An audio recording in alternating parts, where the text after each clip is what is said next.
ये खबर नहीं है साहब, ये एक लड़की की चीख, एक हिम्मत की लाश और एक सिस्टम के मुंह पर तमाचा है।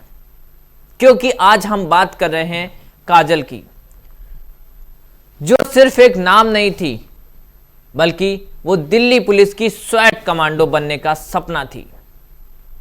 स्वैट यानी special weapons and tactics, police की वो खास टीम जो आतंकवादी हैं, बड़े अपराधियों की गिरफ्तारी और हाई रिस्क ऑपरेशन जैसे सबसे खतरनाक मिशन संभालती है। इसमें शामिल कमांडो को हथियार, राजनीति और जानलेवा हालात में काम करने की कड़ी ट्रेनिंग दी जाती है। लेकिन अफसोस, इस देश में कुछ सपने लड़कियों के लिए सजा बन जाते हैं। और सबसे दर्दनाक बात यह है जनाब, 24 साल की काजल, जिसे ना किसी हमले में मारा गया, ना किसी आतंकी ने, बल्कि उसे मार डाला उसके घर के आतंकी ने। वो वर्दी पहने चली थी जनाब, मगर घर की दीवारें ही दुश्मन निकल गईं। जो बाहर आतंक से लड़ती थी, उसी को घर में ही मार दिया। काजल एक साधारण गांव की बेटी, जिसने तय कर लिया था कि वो कमजोर नहीं बनेगी। वो पढ़ी, लड़ी, मेहनत की और आखिरकार दिल्ली पुलिस में भर्ती हुई। पर कहानी यहाँ खत्म नहीं होती है, कहानी तो यहाँ से शुरू होती है। काजल की जिंदगी में आया अंकुर, दोस्ती हुई, प्यार हुआ और फिर लव मैरिज।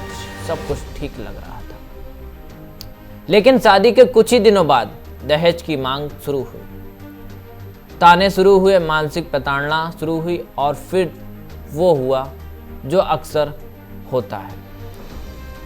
अरे घर का मामला है साहब, यह कहकर दबा दिया गया। शारीरिक हिंसा, मानसिक टॉर्चर, इंसानियत की हत्या। काजल ने समझाने की कोशिश की, पर जिसने दहेज मांगा हो वो कभी इज्जत नहीं देता। और फिर जिस लड़की ने देश के लिए लड़ने की ट्रेनिंग ली हो, उसी लड़की को घर में मार दिया गया। और अब सवाल यह है कि जब एक लड़की स्वैट कमांडो बनने के बाद भी सुरक्षित नहीं है, तो बाकी लड़कियां का क्या होगा? जब वर्दी पहनने वाली बेटी को इंसाफ नहीं मिलता, तो आम बेटी का क्या होगा? और ये कौन लोग हैं जो दहेज के नाम पर बेटियों को सामान समझते हैं? आज काजल नहीं मरी है जनाब, आज देश की बेटियों का भरोसा मरा। कानून किताबों में सोता रहा और दरिंदे घरों में जागते रहे।